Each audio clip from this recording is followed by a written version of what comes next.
it's Jouelzy, and turn on your ad blocker so we can get right into this Underground episode 9 review, okay?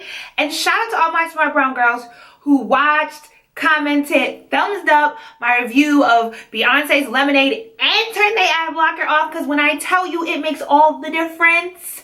Shout out to you. Let's get into this. I was looking for my notepad where I wrote down my notes, and I realized I didn't write my notes on my notepad because I ran out of paper, but I wrote it on my phone. And look at my cute little unbothered phone case. Can you see it? Ooh, smart brown girl repping. This is the last episode before the season finale. Underground is coming back for a season 2, which I am super excited about, even though these last 2 episodes for me have just kind of been like a... But you know, what show has really been fluid all the way through the first season? Like, when I think back about my favorite shows, whether it was like Boardwalk Empire, The Wire, Breaking Bad, it's good, right? Like, it grabs you, but it does kind of flounder because they're just getting their footing, and it's kind of that test of whether the show is really going to last through a season 2. So when I say anything less than great about Underground, I'm still looking forward to season 2. I still think it has a lot of potential, and I'm hoping and praying they come back harder and stronger next season, and they don't pull a Scandal or Empire where it just gets super soap opera-ish, like melodramatic, because they have this following on social media. But I think it's such a good story, and it's such a necessary story, that I'm kind of okay with the things that I might have a hard time digesting in season 1. So first thing that makes this episode hard for me is, like, does everybody got to die? Like, if the overseer who journeyed Somali Rosalie, my cousin, sister, twin, who she like brutally stabbed, or dude was on the ground bleeding, like he should have been dead. If he can survive, why can't Ben survive? Why Ben gotta die? That whole setup, I was just like, what is happening here? And I'm even mad they killed Kato. Please tell me Kato ain't really died. I said last review that my willing suspension of disbelief, they were kind of testing those limits. If Kato come back and survive that, yeah, I don't know if I would believe that in real life, but that's okay. Just make him bloop, magic, he's back. Is Melisandre here? Can she raise him from the dead? I went to season 2 with the dark-skinned field Negro falling in love for the light-skinned house slave. Didn't George C. Wolfe already write about this in the Color Museum? Isn't this already a bygone trope of African-American media? Like, I don't really care for the love story subplot between Rosalie and Noah. The music stays slaying. However, episode 9 opens up with, I was like, ooh, first note, music stay slaying. How did Noah recover so quickly? I thought like he got shot, like he didn't even get no medicine from Rosalie, and my dude is up and running and able to out-survive Kato. That was just a little okay.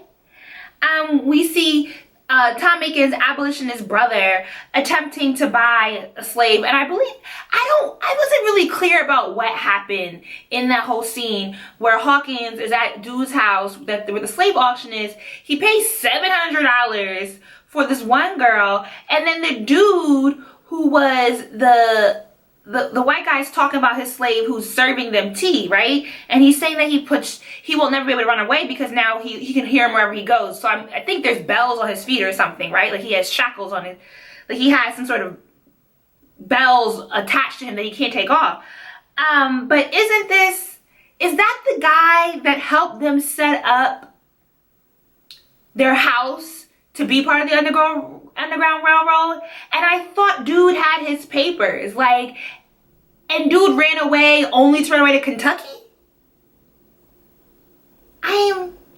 There's pieces that I'm not connecting, probably because the early episodes had me so in my feels, like I was half watching, like, oh, wait, so, you know, certain characters' names, I just don't remember who's who all the time, but I was like, is that the dude from earlier on? Was Hawkins basically there to rescue him? Was that the whole subplot that was happening? And that was kind of going back and forth. They used that as kind of a flashback scene. It wasn't very linear happening.